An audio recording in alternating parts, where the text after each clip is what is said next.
المیہ اس اعتبار سے بھی انسان کا امتحان ہے، اور غالباً سب سے بڑا امتحان ہے کہ اس میں رہتے ہوئے یا اس کو محسوس کرتے ہوئے یا اس کے واقع ہو جانے کے بعد میری شخصیت میں تبدیلی اور تکمیل کا عمل شروع ہوا یا نہیں۔ یعنی ہر المیہ سچویشن مجھے مکمل کرنے آتی ہے، اور جو آدمی کے موجود ہونے یا اس کے موجود کہلانے کی جو بنیادی شرطیں اور بنیادیں ہوتی ہیں، ٹریجڈی اسے یا تو مسمار کر دیتی ہے اگر وہ معمولی درجے کی ہوں، یا پھر انہیں مضبوط اور کامل بنا دیتی ہے، یعنی ان میں ترقی اور کمال کی حرکت پیدا کر دیتی ہے، اور ان کے اندر سیلف اور سیلف لیسنس کے تعلق کی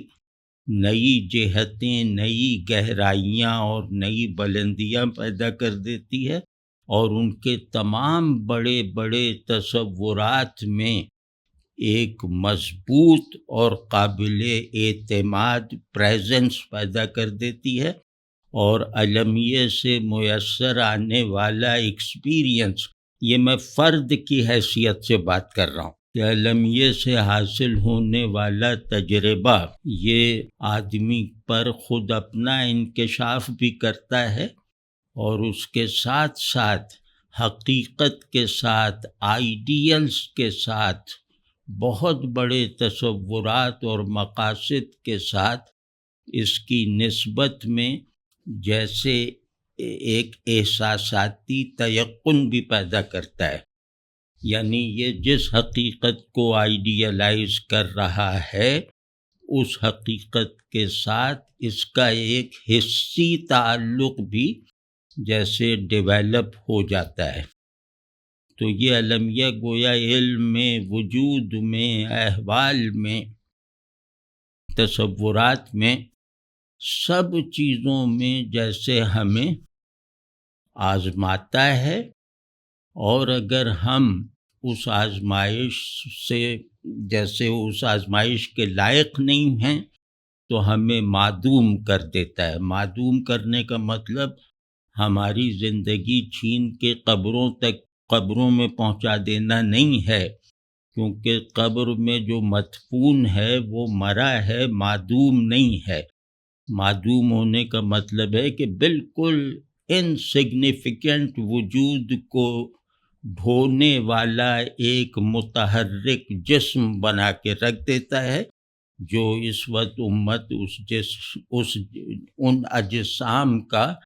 جیسے مجمع بنی ہوئی ہے۔ اور جو لوگ اس آزمائش کو ایک سیلف لیس خودی کے ساتھ محسوس کرتے ہیں، تو ان کو گویا ان کی ہر جہت میں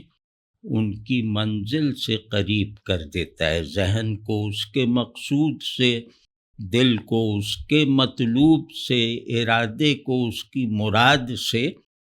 بہت کلیئرٹی کے ساتھ نزدیک بھی کر دیتا ہے۔ تو ہماری زندگیوں میں آنے والا یہ بہت بڑا المیہ یا بہت بڑے المیوں میں سے ایک المیہ ہے، جو ہمیں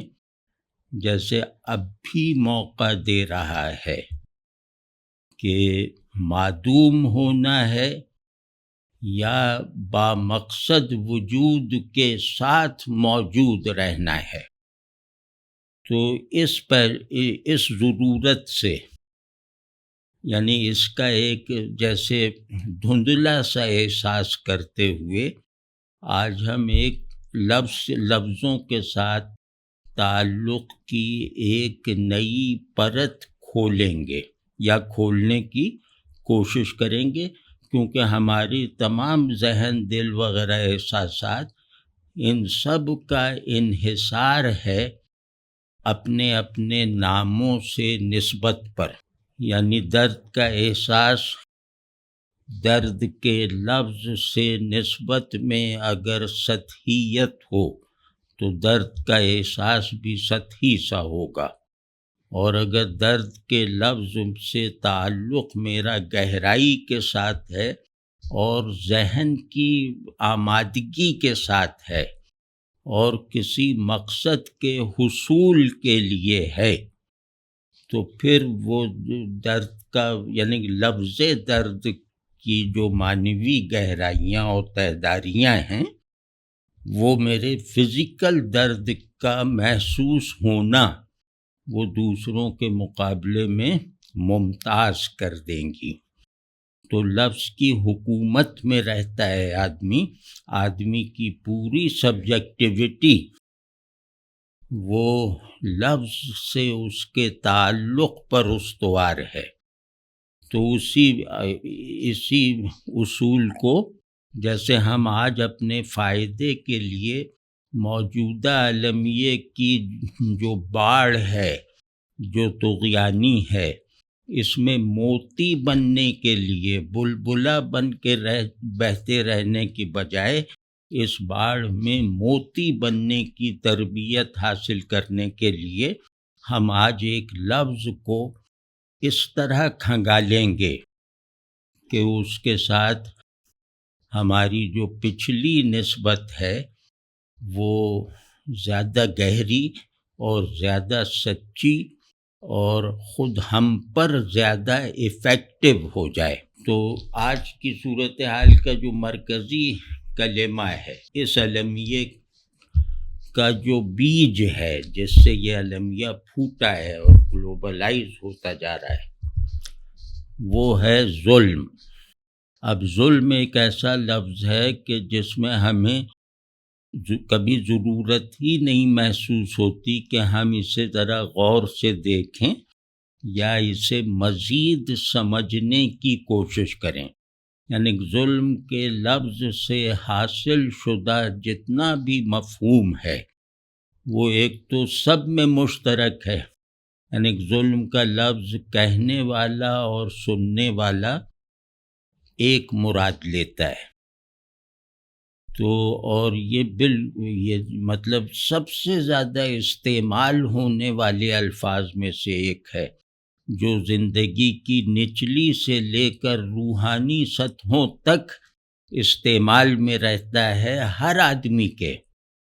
تو گویا اس کے ساتھ رہنے کا ہمیں ایک تجربہ سا ہے، لیکن یہ تجربہ اسی طرح کا ہے کہ جیسے 10 کمروں کے گھر میں ہمیں رہنے کی اجازت مل جائے اور داخل ہوتے ہی پہلا کمرہ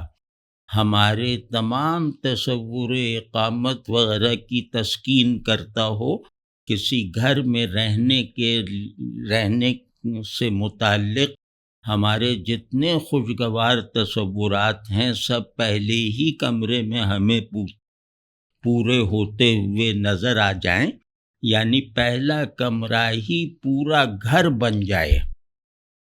تو پھر باقی 9 کمرے نظر انداز ہو جائیں گے اور ہم اس گھر کا مکین ہونے کا جیسے زیادہ حق ادا نہیں کر پائیں گے، اور ہم یہ گھر کیا ہے، یہ گھر اندر سے کیا ہے، اگر ہم سے یہ پوچھا جائے گا تو ہم اس کا بہت ہی محدود اور جزوی جواب دینے کے لائق رہیں گے، اور وہ جزوی جب 10 گھروں کے مکان کی تعریف ایک کمرے سے کرنا، اسے ایک کمرہ بنا کر اس کا تعارف کروانا، یہ صحیح تو ہے، لیکن یہ 9 کمروں سے بے خبری ہے، یا 9 کمروں کی تعداد معلوم بھی ہو تو ان کا انکار ہے۔ تو ہم لوگ جیسے ظلم کے زندہ میں، ظلم کے قید خانے میں مثال کے طور پہ رہتے ہیں، تو ہم اپنے اپنے حصے میں آئی ہوئی بیڑی کی تکلیف ہی محسوس کر پاتے ہیں۔ ہم دوسرے سیلز میں جبر کی، پابندی کی، سزا کی جو اور صورتیں ہیں اور میتھڈس ہیں ان سے ناواقف رہتے ہیں، اور اپنی اس ناواقفیت کو جیسے کم کرنے کا کوئی غیر شعوری طور پر بھی ہمیں خیال نہیں آتا، کیونکہ ہمیں قید سے جتنی قید کے بارے میں پہلے سے موجود ہمارے جتنے بھی تصورات ہیں وہ ہمارے پاؤں میں پڑنے والی ایک بیڑی سے گویا ایگزاسٹیولی ہمارے سامنے آ جاتے ہیں۔ تو اب آپ اس سے سوچیں کہ سب سے بڑے زندگی انفرادی ہو یا اجتماعی، اس کے سب سے ایفیکٹو، سب سے جبری جو کلمات ہیں مرکزی، وہ ہے ظلم اور انصاف۔ یعنی کبھی غور کریں تو انفرادی خوشی اور غم سے لے کر قومی اور بلکہ گلوبل راحت اور تکلیف، سب کچھ ان دو میں بند ہے کہ یا تو ہم ظلم کے منطقے میں رہ رہے ہیں یا ہم انصاف کے احساس کو غالب رکھے ہوئے ہیں۔ تو پوری انسانی زندگی ان دو بائنریز سے پوری طرح ڈیفائن ہو جاتی ہے۔ وہ زندگی جبلی مادی سے لے کر دینی اور روحانی اور فلسفیانہ ہر سطح پر وہ ظلم اور عدل، ظلم اور انصاف کے پولز میں خود کو پوری طرح جو ہے وہ ایکسپریس کر سکتی ہے، خود کو پوری طرح پرسیو کر سکتی ہے۔ تو اتنے اہم لفظ کو، اتنے اہم کلمات کو ہم نے بہت اچھی طرح سمجھا ہوا ہے، بار بار جھیلا ہوا ہے، لیکن اس کے باوجود اس سے ہماری نسبت جو ہے ظلم، ابھی ہم ظلم پہ بات کر رہے ہیں نا، تو ظلم سے اور انصاف سے ہماری جو نسبت ہے وہ بالکل اکہری ہے، بالکل جبری ہے، اور کثرت فہم سے ایک بہت بڑے یعنی اتفاق فہم کی وجہ سے ہمیں یہ نقصان ہوا ہے کہ ہم ظلم کے ساتھ ذرا آئیڈیالوجیکل یا ایموشنل نسبت نہیں پیدا کر پا رہے، انصاف کے ساتھ بھی ظلم کے ساتھ بھی۔ تو اس کا نتیجہ یہی ہوتا ہے کہ اکہری شخصیتیں رہ جاتی ہیں، اور وہ بالکل جو بس جیسے ہونے کی، جیسے پتھر ہے، پیڑ ہے، آسمان ہے، اس طرح کا ایک جبری ہونا حرکت کے ساتھ، ایک میکینزم کے ساتھ، بس وہ نصیب رہتا ہے، اور آدمی اپنے آپ کو محسوس کرنے کے ان مطالبات ہی سے بے خبر اور نامانوس رہتا ہے جن مطالبات کا احساس کیے بغیر وہ اپنے آپ کو بامعنی نہیں بنا سکتا، خود اپنے لیے بھی۔ تو یہ بہت بڑے بڑے نقصان ہیں جو افراد اور قوموں کو ہو رہے ہیں، اور خصوصاً مسلمانوں کو۔ تو اب ہم ایک لفظ ہے ظلم، اسی طرح جو ہم کہہ رہے تھے ذہانت اور زباندانی کا جو پروجیکٹ ہے اسی میں، کہ ظلم ایک لفظ ہے، اور اس لفظ کا مفہوم دوسرے لفظ میں ہم جو بھی بتائیں گے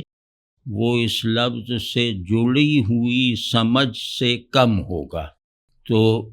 مطلب عام مفہوم جو ہم وہ عام اور مفصل مفہوم بھی ہم سب میں مشترک ہے، تو تھوڑا سا وہ جو ڈھکن سا بنا ہوا، ڈھکن سے اس پہ دھرا ہوا ہے، اس کے معنی اور کیفیات پہ، ہم اس کو اٹھا کے تھوڑا اندر جھانکتے ہیں۔ تو جب ہم ظلم کے لفظ کو اپنے سے باہر رکھتے ہوئے کھنگالتے ہیں تو پہلا احساس، مثال کے طور پہ یہ میں ضروری کہ بنا کے نہیں کہہ رہا، کہ ایک آدمی نے بس وہ ڈھکن اتارا اور اندر جھانکا اس پیپے کے اندر، تو اسے یہ معلوم ہے کہ ڈھکن بھی گندا ہے، کھردرا ہے، اور اس پیپے کے اندر بھی کوئی خوشگوار چیز نہیں ملے گی، تو اس نے کراہت سے یا کسی بھی طرح سے وہ اندر جھانکا، تو اسے پہلی چیز جو دکھائی دی وہ ہے اندھیرا، اور وہ ایسا اندھیرا ہے کہ اس نے فزیکل اندھیرے دیکھے ہوئے ہیں، اس نے تاریک راتیں دیکھی ہوئی ہیں، اور کئی علاقوں کی راتیں دیکھی ہوئی ہیں، تو اس کی دیکھی ہوئی تاریک سے تاریک رات اس اندھیرے کے آگے گویا روشن ہے، تو اندھیرے کے بارے میں اس کا کوئی مشاہدہ، کوئی تصور، اور اس اندھیرے میں پھنس جانے کے نتیجے میں حاصل ہونے والا کوئی بھی تکلیف دہ تجربہ اس اندھیرے سے وہ ریلیٹ نہیں کر پا رہا۔ کم از کم اسے اتنا تو احساس ہو گیا نا کہ یہ اندھیرا ہے، اس کا نام میں جانتا ہوں، جیسے پہلے ظلم کا لفظ جانتا تھا، تو اسی طرح اندھیرے کا لفظ بھی جانتا ہوں، اس کا مشاہدہ بھی رکھتا ہوں، اور اندھیرا ہوتا ہے اس پر پورا یقین بھی رکھتا ہوں، لیکن یہ کہ اس میں مجھے کچھ سجھائی نہیں دے رہا کہ اسے اگر اندھیرا کہوں تو وہ راتیں جو ہیں وہ احتجاج کرنے لگتی ہیں جن سے میں نے اندھیرا سیکھا اور دیکھا ہے۔ اب اس میں گویا اس اندھیرے کو بھی نئی ڈیفینیشن کی درکار، یعنی یہ اندھیرا میرے لیے اب ایک نئی ڈیفینیشن ہی سے ریلیٹیبل بنے گا، تو اب اس کے آگے اس پہ کھلتا ہے، اتر جاتا ہے اس میں، یا اس اندھیرے کو اپنے اندر جذب کر کے گویا اپنے اندر کی دنیا میں پھیلا کر اپنے اندر ہی کی بالکل مختلف روشنی کے آگے رکھ کے دیکھتا ہے، تو پتہ چلے کہ ہاں یہ اندھیرا انفس کی روشنی کو کھانے والا اندھیرا ہے، ڈھانپنے والا اندھیرا ہے، جیسے رات کا اندھیرا باہر کے دن کو ڈھانپتا ہے، باہر کی روشنی کو ڈھانپتا ہے، یہ اندھیرا باہر کوئی کردار نہیں رکھتا، کیونکہ باہر کی دنیا اس کے لیے بہت چھوٹی ہے، تو یہ مائکرو کاسمک اندھیرا ہے کہ جیسے سورج سے زیادہ روشن چراغ میرے باطن میں تھا، تو اس اندھیرے کو میں نے تھوڑا ہی سا بھی جذب کیا ہے، تو اس نے وہ 1000 سورج کی روشنی سے زیادہ روشنی فراہم کرنے والے چراغ کو گل کر دیا، اور وہ بالکل غائب ہو گیا، تو اب یہاں سے اس کے اندر ایک نئی اسٹیج آف اویئرنیس پیدا ہوتی ہے، اسٹیج بھی اسٹیٹ بھی، تو وہ اب اس کو معنی دینے کی کوشش کرتا ہے، کیونکہ تجربہ تو ہو گیا، تو جیسے زیادہ بامعنی اور زیادہ سبجیکٹیوائزیبل الفاظ وہ ہوتے ہیں جو تجربے سے پیدا ہوتے ہیں۔ اب اس نے جو اس کو سمجھنے کی کوشش کر کے اسے جو سمجھا، کیونکہ اس کی سمجھ اب بڑھ گئی ہے نا، یعنی اندھیرے کی سمجھ اس کی بہت بڑھ گئی ہے، تو اس بڑھی ہوئی سمجھ ہی کی حرکت سے اس نے اگلا قدم اندر ڈالا، تو دیکھا کہ اس اندھیرے نے بہت سی چیزوں کو جو ہے وہ ڈھانپ رکھا ہے۔ وہ کیسے کہ مجھے اپنے باطن کی انوینٹری بھی معلوم ہے، یہاں ایک چراغ بھی ہے اور بہت ساری چیزیں ہیں، احوال ہیں،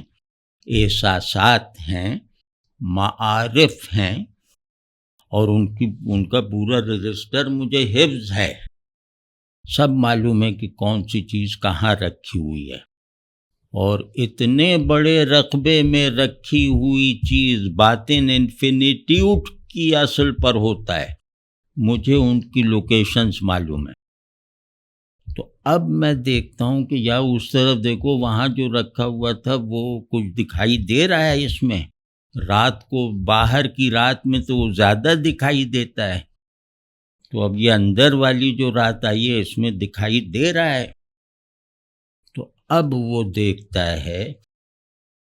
کہ مطلب اپنے آپ کو مانوس کرتا ہے ایک بالکل نئی ماہیت سے، کہ یہ اندھیرا جو اپنے پچھلے تجربے کو یا تصور کو اپلائی کر کے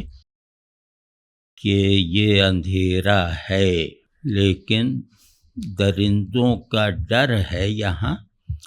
درندے موجود نہیں ہیں. یعنی کہ ایک اندھیرا ہے، جنگل ہے جس میں درندوں کا ڈر ہے، لیکن درندوں کی آواز نہیں سنائی دے رہی، ان کی موجودگی کے آثار نہیں محسوس ہو رہے. لیکن پھر بھی اس کا جو ڈراؤنا پن ہے، یہ ڈراؤنا پن کیا ہے؟ یہ ڈراؤنا پن یہ ہے کہ تکلیف مطلب جن سے ڈر لگ رہا ہے ان کا نہ ہونا بھی اگر ثابت ہو جائے تو بھی یہ اندھیرا ڈراؤنا رہے گا. اس کو محسوس کریں. پھر تھوڑا آگے بڑھتا ہے اسی اندھیرے کو میں جھانکتے ہوئے، تو اسے لگتا ہے کہ نہیں بھائی، یہ جو پچھلا پڑاؤ تھا وہاں درندے نہیں تھے، لیکن یہاں یہ تو درندوں کی آنکھیں نظر آ رہی ہیں، آوازیں سنائی دے رہی ہیں. یہ اندھیرا درندوں سے بھرا ہوا ہے. درندے نظر آ رہے ہیں، مجھے درندے بھی نظر نہیں آ رہے، اور میں خود بھی اوجھل ہوں. اب اس ڈر کو تجربہ کر کے دیکھیں کہ ڈرنے والا بھی اپنے آپ سے مخفی ہے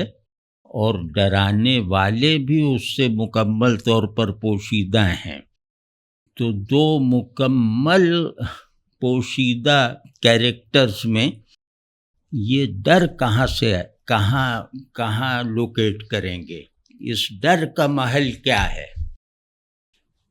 اس کو بھی جیسے محسوس بس کرنا ہے. یہ کوئی علمی بات نہیں ہے، لیکن یہ کہ تمام علمی باتوں کو قابل اعتبار بنانے والے تصورات ہیں. اب وہ دیکھتا ہے یار، نہ میں خود کو نظر آ رہا ہوں، نہ درندے جو ان کی آوازیں سنائی دے رہی ہیں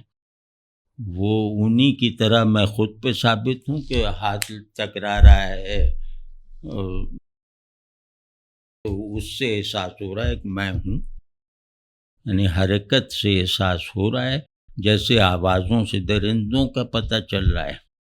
تو گویا ہم سب ایک دوسرے کے لیے نشانیاں ہیں، وجود نہیں ہیں. ہم سب وجود کا اعتبار ہیں، وجود کے مطلب ڈائریکٹ مظاہر نہیں ہیں.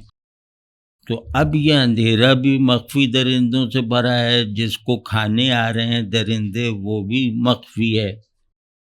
اب اس کے بعد ایک احساس اٹھتا ہے جو عام، یعنی یوں کہنا چاہیے کہ جو معمولی آدمی ہو تو اس کے ڈر کو ختم کر دیتا ہے،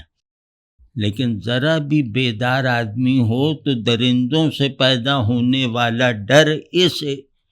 اس فائنڈنگ سے کہ ڈر کے مقابلے میں بہت تھوڑا سا ہے. وہ کیا ہے؟ اب اصل ڈراؤنا احساس اور تجربہ اس سے پیش آتا ہے. وہ یہ ہے کہ یہ اندھیرا، اب مجھے کوئی پرواہ نہیں کہ درندوں سے بھرا ہوا ہے یا درندوں سے خالی ہے، لیکن اب میں ہی نہیں رہ گیا تو درندوں سے بھرا ہونا اور خالی ہونا کیا شے ہے؟ اس اندھیرے نے مجھے خود سے محروم کر دیا. اب میں اپنے احساس سے بھی محروم ہوں، یعنی اپنے ہونے کے احساس سے محروم ہوں. ایک جسم ہے جو چلا جا رہا ہے کہ کوئی دل سا ہے باہر وہ ڈر رہا ہے، تو میں خود سے محروم ہوں۔ یہ خود سے محروم ہو جانا یعنی اندھیرا ایسی شے، ایسا ایک ڈراؤنا واقعہ ہے کہ جس نے درندوں سے ڈرا میں، لیکن آگے بڑھنے سے روکا نہیں، مایوس نہیں ہوا۔ لیکن یہ تیسرے پڑاؤ پہ لگا کہ میں ہی نہیں ہوں، میں اپنے آپ سے محروم ہو گیا ہوں، میں نے درندہ بن کر خود کو کھا لیا ہے اور درندوں کی طرح پیٹ بھر کے غائب ہو گیا ہوں، بھاگ گیا۔ اب یہ اصل ڈر کا آغاز ہے۔ یہ ڈر کیا ہے؟ معدومیت کا ڈر، یہ ڈر بے معنویت کا ڈر ہے۔ اب اس ڈر کے ساتھ جیسے اس پہ یلغار ہو گئی ہے، یعنی ٹریجڈی کو اس کے ایسنس کے ساتھ دیکھنے اور محسوس کرنے کی، یعنی ٹریجڈی اب اپنے البم کو کھول رہی ہے اس پر، اور اس البم کی جو خود سے محروم ہے اس کے سامنے جو تصویر رکھی گئی ہے وہ تصویر راستے سے محرومی ہے منزل کے تصور کے ساتھ۔ وہاں اندھیرا اپنا یہ تعارف کرواتا ہے کہ اس نے منزل جو اس مسافر کے ذہن میں ہے، لیکن اس نے اس منزل تک جانے والے راستے کو مکمل طور پر اس طرح ڈھانپ رکھا ہے کہ گویا وہ معدوم ہے۔ اس احساس کو ذرا محسوس کر کے دیکھیں کہ تھرو نتھنگنیس میں وجود کی طرف جا رہا ہوں۔ تو یہ اندھیرا وہ نتھنگنیس ہے جو مجھے وجود کی طرف جانے کے واحد راستے کے طور پر حاصل ہے۔ تو لیکن بہرحال یہاں منزل کا تصور تو ہے نا۔ اب یہ ڈر ایک بے حسی، جیسے مردے نہیں ڈرتے، اس طرح کی بے خوفی کے ساتھ اس ڈر کی تکمیل اس فائنڈنگ پر ہوئی ہے۔ اندھیرے میں اب اس کی سیر گویا اپنے حد تک پوری ہوئی اس پوائنٹ پہ کہ اس اندھیرے نے راستے سے تو محروم کر ہی رکھا ہے، اس نے منزل کے تصور کو بھی گم کروا دیا ہے۔ اب آپ ذرا اس المیہ کو محسوس کیجئے کہ مجھے دو غم لگے ہوئے ہیں۔ میں بہت تھکا ہوا مسافر ہوں، بہت چل کے پہنچا ہوں ایک جگہ، وہاں پہنچ کے پتہ چلا کہ ارے راستہ تو ہے ہی نہیں۔ یہ ایک ڈراؤنا انکشاف۔ اس کے بعد تھوڑا بہت جو میں نے اپنے تخیل میں موجود منزل کو اپنے سے باہر اسٹرکچر کرنے کی کوشش کرتے ہوئے راستہ پیدا کرنے کی سعی کی، تو پتہ چلا کہ وہ میرے دماغ میں تو منزل کی شبیہ ہی نہیں ہے، میرے دل میں تو منزل کی طلب ہی نہیں ہے۔ منزل بھی معدوم، راستے بھی معدوم، صرف اندھیرا ہے متاع شعور، صرف اندھیرا ہے متاع وجود۔ ہم اندھیرے میں رہتے ہیں اور اندھیرے ہی کو اپنے شعور کی تربیت اور اس کی بینائی تیز کرنے کے لیے استعمال کرتے۔ یہ ہے اینڈ آف ٹریجڈی، اور یہ ہم تک مطلب ہم سب اگر تھوڑا سا ایک دوسرے کو احساس دلائیں تو ہم سب اس اندھیرے کو گھور رہے ہیں اور اس احساس تک پہنچنے کے بہت نزدیک ہیں کہ راستہ تو چلو چھپا ہوا تھا، منزل بھی مکمل طور پہ اوجھل ہے۔ تو سورج بھی غائب ہو گیا اور یہ بھی غائب ہو گیا، نہیں، یہ چھپ گیا، مشرق چھپ گیا. چلو سورج کا تو تصور ہے، پھر پتہ چلا کہ سورج کا تصور بھی ڈھانپ لیا اس اندھیرے نے، نہ مشرق ہے نہ اس میں سے نکلنے والا سورج ہے، سمت بھی نہیں، منزل بھی نہیں. یہاں اگر میں چاہوں تو میں یہ کہہ سکتا ہوں کہ ہاں، میں نے ظلم کے تاریخی کردار کو سمجھنے کی کلید حاصل کر لی ہے. ظلم کے تاریخی مظاہر کا جیسے پرنسپل دیکھ لیا ہے، یعنی میرا نہ دیکھ سکنا ہی اصل میں دیکھنا ہے اس پرنسپل کو جس نے ظلم کو پیدا کیا ہے، ظلم اور اس کے تاریخی مظاہر کو. تو اب میرے لیے یہ سمجھنا کسی تکلف اور تصنع کے بغیر اور شاید کسی فرہنگ اور لغت کی مدد لیے بغیر ممکن ہو جائے گا کہ ہاں بھئی اب پتہ چلا، اب میں گویا اپنے تجربے سے کہہ سکتا ہوں، یا یہ کہ ایک قوم اٹھ کے کہے کہ ہم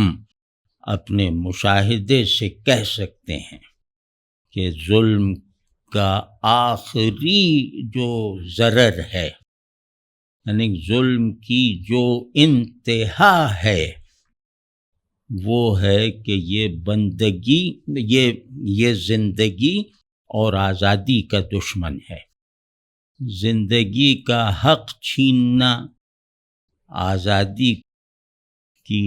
آزادی پر قدغنیں لگانا، یہ ظلم ہے. پورا ظلم یہ ہے. ظلم، مظالم کی بے شمار قسمیں ہیں، لیکن وہ ساری صورتیں اس سے پیدا ہوئی ہیں، زندگی اور آزادی سے دشمنی. تو اب جیسے مجھے ایک عجیب سا احساس ہوگا، جیسے میں نے اپنے ذہن کو بھی زیادہ بامعنی بنا دیا، اس میں زیادہ روشنی پھیلا دی، اور اپنے دل کو بھی زیادہ بیدار اور وہ جیسے اس کی حرارت میں اضافہ ہو گیا، ارادہ مضبوط، یعنی مجموعی شخصیت میں مجھے ایک اٹھان اور پھیلاؤ فوراً محسوس ہوگا یا ہونا چاہیے. تو اب میں پوچھوں گا کہ بھئی ظلم کو سمجھنا یہ میرا مقصود نہیں ہے، یعنی انسان کا شعور اور انسان کے جو بڑے احوال ہیں وہ یہاں تک پہنچ کر تھم نہیں جاتے کہ ہم نے محسوس کر لیا کہ ظلم یہ ہے، ہم نے جان لیا کہ ظلم یہ ہے. تو اب اس کے بعد کہ ہم نے ظلم کو اس کی اصل اور حقیقت کے ساتھ جان لیا، دیکھ لیا، وہ ہمیں اکساتا ہے کہ ہم زندگی اور آزادی کے بارے میں اپنے پچھلے سطحی اور خود غرضانہ اور محدود اور بالکل جکڑے ہوئے تصورات میں بھی پھیلاؤ اور حرارت پیدا کریں، کیونکہ ظلم سے زیادہ مانوس لفظ تو تھا ہی نہیں کوئی. ہمیں پتہ چلا کہ جس ظلم کو جہاں تک سکیڑ کر ہم نے اسے بس جھنڈے کی طرح گاڑ رکھا تھا کہ یہ ہوتا ہے ظلم، وہ تو بالکل ہی ناکافی تھا. تو اب اس کی وجہ سے مجھے جو سب سے بڑی پازیٹیو اصطلاحیں ہیں، جو میری منزلیں ہیں، جن کے راستے ڈھانپتا ہے ظلم، یعنی زندگی اور آزادی، اب مجھے جیسے یا تو محسوس ہوگا یا تھوڑا سا توجہ کر کے دیکھنے سے اپنے آپ کو زیادہ سگنیفیکنٹ بنا لینے کے جذبے سے زندگی لگے گی کہ زندگی کی آخری ڈیفینیشن ہے آزاد زندگی. یعنی زندگی، مزے کی زندگی، یہ زندگی کی پوری ڈیفینیشن نہیں ہے،